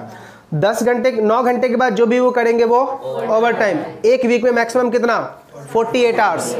एक वीक में ओवर टाइम प्लस ओरिजिनल दोनों मिला के कितना 60 आवर्स। एक क्वार्टर में ओवर टाइम कितना 50 आवर्स। क्लियर? यहां तक कोई डाउट? वुमेन को रात के कब से काम पे नहीं रखेंगे? 10 बजे से लेकर सुबह के 5 बजे तक इनको काम पे नहीं रखना है। दूसरा, 14 से 15 साल के बच्चे कितने घंटे काम करेंगे? 4.5 घंटे। ठीक है, लेकिन सर्टिफाइंग सर्जन से पूछ लो, रात के 10 बजे से लेकर सुबह के 6 बजे तक उससे कोई काम नहीं करवानी है। लेकिन जो 15 से 18 वाले हैं उनको हम एडल्ट की तरह काम पे रख सकते हैं, लेकिन सर्टिफाइंग सर्जन से पूछ के, लेकिन किसी भी हालत में उनको शाम के 7 बजे से लेकर सुबह के 6 बजे तक कोई काम नहीं दिया जाएगा। याद हो गया सारा? पक्का? चलिए अब बात करते हैं बेटा लीव। याद है अपन ने सैलरी चैप्टर में लीव इनकैशमेंट पढ़ा था? हमने सैलरी चैप्टर में क्या पढ़ा था? Leave encashment. बात करते हैं बेटा उसकी। अगर कोई भी वर्कर, पहले बात कर रहा हूं बेटा अडल्ट की, एडल्ट में मैन वुमेन दोनों, अगर आपने 240 डेज का काम कर लिया है तो हर एक 20 डेज के वर्क पे, हर एक 20 डेज के वर्क पे आपको एक दिन की छुट्टी मिलेगी। क्या मिलेगा बेटा? हर एक 20 डेज के वर्क पे आपको एक दिन की छुट्टी मिलेगी। कब? जब आप एडल्ट वर्कर हो। लेकिन अगर आप चिल्लर हो, अगर आप चिल्लर हो, अगेन सेम कंडीशन, अगर आपने 240 डेज काम किया है एक साल में तो हर एक 15 डेज के वर्क पे एक दिन की क्या मिलेगी बेटा? छुट्टी मिलेगी। क्या बोला मैंने? अगर आपने 240 डेज मिनिमम एक पर्टिकुलर ईयर में काम किया है तो हर एक 20 डेज के वर्क पे क्या मिलेगा बेटा? एक छुट्टी मिलेगा। लेकिन अगर आप चिल्लर हैं तो आपको 15 डेज के वर्क पे क्या मिलेगा? एक छुट्टी मिलेगा। ठीक है, मान लेते हैं छोटी, ठीक है, इसका एज मान लेते हैं 15 ईयर्स। ठीक है, और मान लेते हैं ये डिटर्जेंट मैन्युफैक्चरिंग फैक्ट्री में काम करती है। अब बेटा इसको कितने घंटे के लिए काम पे रखा जा सकता है? अडल्ट वाला दे सकते हैं इसको 4.5 या अडल्ट वाला दे सकते हैं। ठीक है, अब एक बात मुझे बताओ, अब इसने पूरे साल में 300 डेज काम किए। ठीक है, तो इसको छुट्टी कितना मिलेगी? हर एक 15 दिन पे एक दिन की छुट्टी। तो कितनी छुट्टी बनेगी बेटा? 20 छुट्टी इसका बनेगा। इसी कंसेप्ट को सैलरी चैप्टर में बोला गया लीव इनकैशमेंट। अब इसको छुट्टी मिलेगा, साथ में पैसा भी मिलेगा। पक्का? बताओ, लीव इनकैशमेंट पैसा उसी साल रिसीव कर रही है तो क्या होगा? लीव इनकैशमेंट का पैसा उसी साल रिसीव कर रही है तो क्या होगा? टैक्सेबल और नॉट? पक्का? पूरा टैक्सेबल या पार्टली? भूल गए ना? Very good. अगर लीव इनकैशमेंट का पैसा उसी साल रिसीव कर लिया तो फुल्ली टैक्सेबल, और अगर लीव इनकैशमेंट का पैसा एक्युमुलेट किया तो पार्टली टैक्सेबल और पार्टली एग्जम्प्ट। याद है वहां पे 4 फिगर हमने पढ़ा था, कितना मिला? ₹3 लाख, 10 इंटू एवरेज सैलरी, और क्या था? Leave unavailed multiplied by average salary. उन चारों में से जो कम आएगा वो क्या हो जाएगा? एग्जम्प्ट। बाकी सब क्या हो जाएगा? टैक्सेबल। याद रहेगा? दूसरा, सर छुट्टी कैरी फॉरवर्ड हो सकती है? बोला यस। ध्यान सुनना, मान लो छोटी का 21-22 का प्रीवियस ईयर लेते हैं। ठीक है, 21-22 में छोटी ने टोटल 300 दिन काम किए। ठीक है, नहीं थोड़ा और पीछे से लेते हैं तो आपको एग्जैक्टली समझ में आ जाएगा। 18-19 से लेते हैं। 18-19 में छोटी ने 300 दिन काम किया, तो मुझे बताओ कितने दिन की छुट्टी? 20 डेज। अब इसने मान लो ये 20 दिन की छुट्टी मिली, उसने कोई छुट्टी नहीं ली 18-19 से, बोला सर नहीं लूंगी, अभी जाना ही नहीं है कहीं। 1920 में फिर से इसने 300 दिन काम किया, अगेन इसका छुट्टी 20 का बना, और पिछला वाला तो इस साल कितनी छुट्टी ले सकती है? 40। फिर कहीं नहीं गई, फिर कहीं नहीं गई। तो अब बताओ 2021 में कितना? डिवाइड बाय 15, 20 अभी वाला और पीछे वाला, अब कितना हो गया? 60। अब अगर मान लो 22-23 में अगेन बेटा 20 छुट्टी प्लस कितना ना, ओनली 40। कैरी फॉरवर्ड कितना होगा? ओनली 40। कैरी फॉरवर्ड कितना होगा? ओनली 40। अगर चिल्लर है तो, और एडल्ट है तो ओनली 30। कैरी फॉरवर्ड कितना होगा? ओनली 40। अब कोई बता सकता है ऐसा लॉजिक क्यों? हाँ? साल का मान लेगा ऐसा अगर हुआ ना तो बेटा 1 साल ऐसा आएगा, ये छुट्टी जमा करती रहेगी, जमा करती रहेगी, जमा करती रहेगी, एक ही बार नोटिस आएगी, सर मैं नहीं आ रही हूँ, सैलरी भिजवा देना। मैं नहीं आ रही हूँ क्योंकि मेरा लीव क्या है, पेंडिंग है, सैलरी मेरा भिजवा देना। लोग 1 साल काम करेंगे, 1 साल छुट्टी, 1 साल काम, 1 साल छुट्टी, इसलिए छुट्टी कैरी फॉर्ड कितना होता है, ओनली 40। सोचो अगर ऐसा सिलसिला हो, 1 साल काम 1 साल छुट्टी, हम डेडिकेशन के साथ काम करेंगे, है ना। 1 साल काम करूंगा फिर 1 साल छुट्टी। आ रही है बातें समझ में? इसको क्या बोलते हैं बेटा, लीव। समझ में आ गया लीव का प्रोविजन? नीचे देखो क्या लिखा हुआ है, display on the notice board. ध्यान से बेटा, हर एक फैक्ट्री के गेट पे नोटिस बोर्ड लगा होना चाहिए। हर एक फैक्ट्री के गेट पे क्या लगा होना चाहिए, नोटिस बोर्ड। और उस नोटिस बोर्ड में क्या लिखा होना चाहिए, फैक्ट्री के सारे कायदे कानून। ठीक है, कभी रेस्टोरेंट या ढाबा गए हो, एंटर करते ही बेटा क्या दिखती है, एक प्राइस लिस्ट, उसके ऊपर सारा चीज लिखा होता है। ऐसे ही बेटा फैक्ट्री में जो एंट्री बोर्ड होगा उस नोटिस बोर्ड पे सारी डिटेल लिखी होनी चाहिए। 3 डिटेल, 2 डिटेल तो पक्का चाहिए बेटा, पक्का चाहिए, with phone number. Certifying surgeon का नाम, कहां रहता है और उसका फोन नंबर। फैक्ट्री के ऑक्युपायर का नाम, कहां रहता है, उसका फोन नंबर। क्यों, मान लो फैक्ट्री में कभी कोई कैजुअलिटी हो गई, किसको बुलाएं, तो सर्टिफाइंग सर्जन का नंबर होगा तभी तो कोई वर्कर फटाफट बुला लेगा। समझा? तो ये 2 चीज फैक्ट्री के नोटिस बोर्ड पे तो पक्का लिखी होनी चाहिए, याद रहेगा। नेक्स्ट, वेलफेयर ऑफिसर अगर अपना काम सही से नहीं करेगा तो उसको हम पनिशमेंट देंगे। लेकिन ध्यान से, वेलफेयर ऑफिसर को punishment only and only commissioner के सामने ही मिल सकता है। जो फैक्ट्री का कमिश्नर होगा उसके सामने ही बेटा मिलेगा। समझा? एक बात बताओ, सोच के बताना, क्या ये पनिशमेंट है या क्या है। मुझे किसी कंपनी का वेलफेयर ऑफिसर बनाया गया 5 इयर्स के लिए, आज यानी आज 22 चल रहा है, यानी 27 में मैं हट जाऊंगा। 27 में मुझे हटाया जा रहा है, क्या ये पनिशमेंट है? नहीं। क्यों सर, ये तो कॉन्ट्रैक्ट था ना, क्या मैं इसको पनिशमेंट बोलूं? नहीं। लॉ मेकर ने क्या बोला, पनिशमेंट कब होगा, जब वेलफेयर ऑफिसर अपना काम सही से नहीं करेगा। लेकिन अगर वो पर्टिकुलर टर्म के लिए आया हुआ है और टर्म खत्म होने के बाद उसको हम निकाल रहे हैं, it is not a punishment. याद रहेगा। Next, inspector. हर एक फैक्ट्री का बेटा एक इंस्पेक्टर होता है, या सेंट्रल गवर्नमेंट एक इंस्पेक्टर अपॉइंट करके भेजेगा। किस लिए भेजता है पता है? फैक्ट्री में जब हमने आपको लाइसेंस दिया था तो आप उन लाइसेंस के अकॉर्डिंग काम कर रहे या नहीं। तो जो भी इंस्पेक्टर आता है फैक्ट्री में इंस्पेक्ट करने के लिए, उसके पास क्या क्या राइट होता है, वो फैक्ट्री के किसी भी कोने में जा सकता है। अगर उसको नीड पड़ी तो किसी भी कोने का वो पिक ले सकता है और उसकी रिपोर्ट बना के किसको भेज सकता है, सेंट्रल गवर्नमेंट को। किसी भी एम्प्लॉय से वो रिपोर्ट मांग सकता है, किसी भी एम्प्लॉय से वो क्या मांग सकता है बेटा, रिपोर्ट मांग सकता है। ठीक है, और उस एम्प्लॉय को वो रिपोर्ट सबमिट करना पड़ेगा। उसकी रिपोर्ट किसको सबमिट करेगा, वो सेंट्रल गवर्नमेंट को। अब सेंट्रल गवर्नमेंट देखेगा कि क्या उसने कोई वॉलेशन किया है, तो फिर सेंट्रल गवर्नमेंट उसके ऊपर क्या लगाएगा बेटा, फाइन, पनिशमेंट, पेनल्टी। आ रही है बातें समझ में? ठीक है, अभी तक हमने जो भी इस चैप्टर में पढ़ा, सबसे इंपॉर्टेंट टॉपिक जो है इस चैप्टर का वो है बेटा वर्किंग आवर्स, लीव, इंस्पेक्टर वाली बातें और वो 4 डेफिनेशन। क्या बोला, वर्किंग आवर, लीव और वो 4 डेफिनेशन और ये इंस्पेक्टर वाली बातें। इसमें से सबसे ज्यादा क्वेश्चन आएगा। Last topic of this chapter, यहां पे आपको एक कंसेप्ट दिखेगा बेटा, उसका नाम है हैजार्ड्स इंडस्ट्री। मुझे बताओ हैजार्ड्स इंडस्ट्री कौन सी होती है? एक ऐसी इंडस्ट्री जहां पे केमिकल की मैन्युफैक्चरिंग हो रही है, उसको हम क्या बोलते हैं, हैजार्ड्स। भोपाल गैस ट्रेजेडी के बाद आपको देखो ये जो रेगुलेशन आया है हैजार्ड्स का, ये 1987 में आया है। सेक्शन 41A से लेके 41H तक के प्रोविजन बनाए गए बेटा। 41A से लेके 41H तक के प्रोविजन बनाए गए, किसके, हैजार्ड्स इंडस्ट्री के। और ये कब आया, 1987 में। क्यों? क्योंकि 1984 में भोपाल गैस ट्रेजेडी हुई थी, उसके बाद ये रेगुलेशन बनाए गए।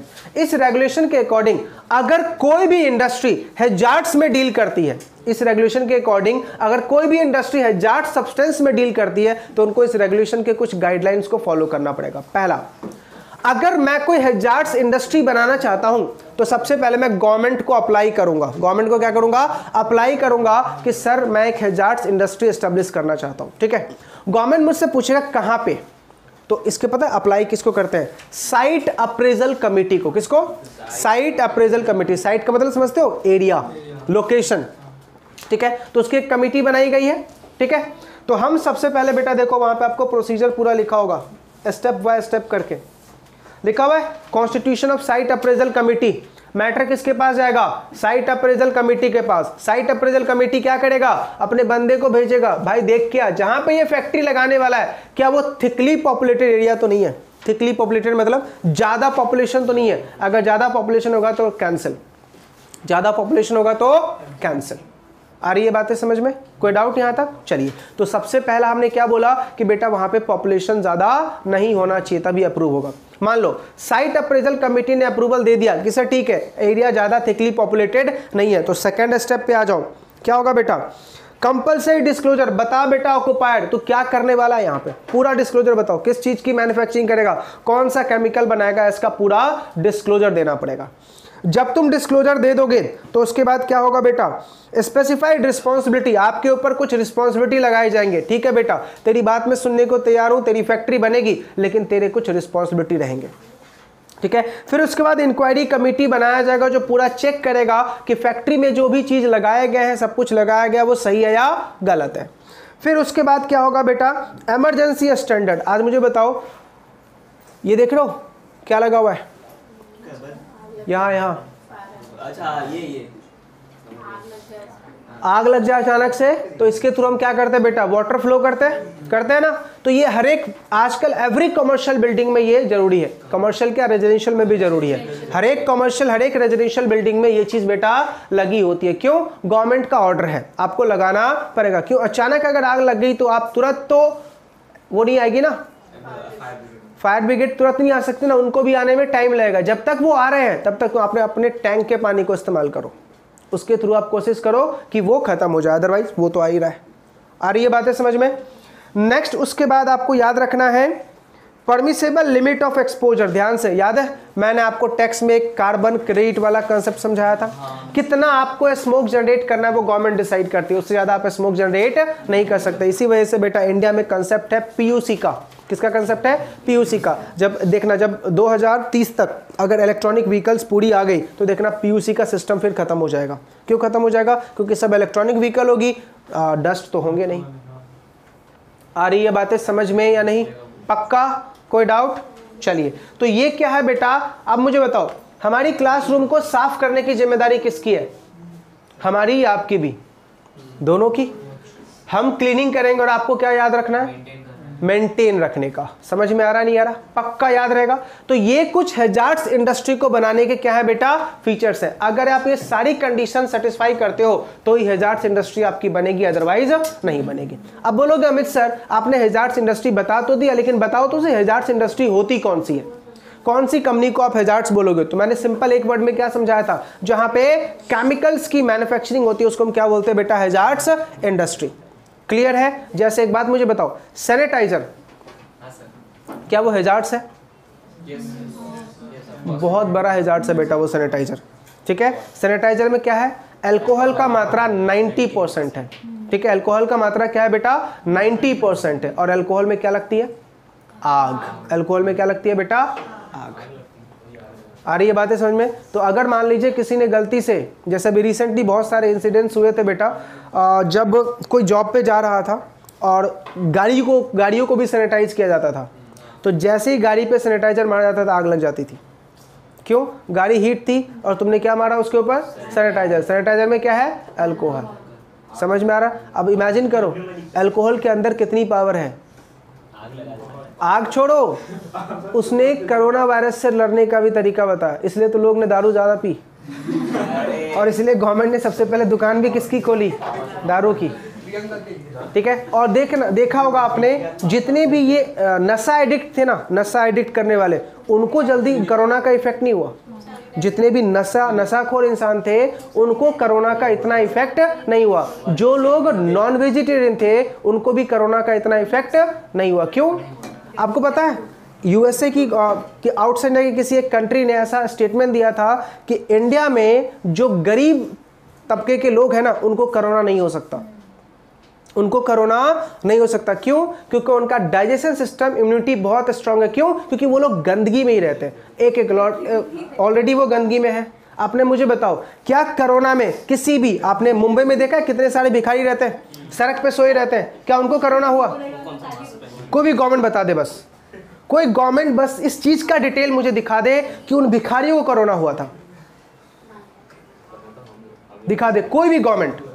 हर एक गवर्नमेंट हमें कोरोना हुआ, लेकिन कोई भी गवर्नमेंट बस वो डिटेल दिखा दे कि उन भिखारियों को कोरोना हुआ, और हुआ भी होगा ना तो क्या नजर में आया? क्यों? उनको पूछने वाला है कौन? उनको पूछने वाला है कौन? समझ में आ रहा नहीं आ रहा? तो स्टेटमेंट ही था कि जो जितनी गंदगी में रह रहा है उनको क्या नहीं होगा? कोरोना नहीं होगा। क्यों? कोरोना एक डेंजर चीज, खुद डेंजर चीज, दोनों आपस में लड़के ही मर जाएंगे। आप मुझे बताओ, लोहे को लोहा ही काटता है ना, लोहे को लोहा ही काटता है। मेरी एक मैडम थी बेटा, उनको जब भी खांसी होता था ना, वो सीधा बेटा आइसक्रीम या कोल्ड ड्रिंक खा लेती थी। और हमारे डॉक्टर्स जो है ना, हमारे डॉक्टर्स जनरली क्या बोलते हैं, ये चीज मत खाओ, वो चीज मत खाओ। आउट से इंडिया के डॉक्टर इतनी पाबंदी नहीं लगाते, वो बोलते हैं एवरीथिंग एंजॉय करो। जितना ज्यादा आप हर एक चीज एंजॉय करोगे। अब कभी आपने देखा होगा इंडियन डॉक्टर्स का ऐसा स्लोगन होता है कि अगर तुम्हें कोई घाव हो गया है, ठीक है, गोभी मत खाओ, फूल गोभी होता है ना, फूल गोभी, वो मत खाओ। क्यों? क्योंकि उससे वो घाव और ज्यादा बढ़ेगा, फैलेगा। ये इंडियन डॉक्टर की फिलॉसफी है। और गांव के जो डॉक्टर होते हैं ना, उनको बस एक ही फिलॉसफी याद होती है, सीधा कुछ भी हुआ ठोको, कुछ भी हुआ ठोको उनको, ठीक है। वो सीधा बेटा इंजेक्शन ही लगाते हैं, और उनको कुछ आता ही नहीं बेटा। टैबलेट का नाम पूछ लो ना, को पढ़ने तक नहीं आ रहा, ठीक है, लेकिन इंजेक्शन पक्का ठोकेंगे। समझ में आ रहा नहीं आ रहा? चलिए बेटा, ये था हमारा बेटा फैक्ट्री एक्ट, छोटा सा चैप्टर, सबसे इंपॉर्टेंट और सबसे डेंजर फॉर एग्जाम। ठीक, चलिए अभी हम दूसरा चैप्टर करेंगे।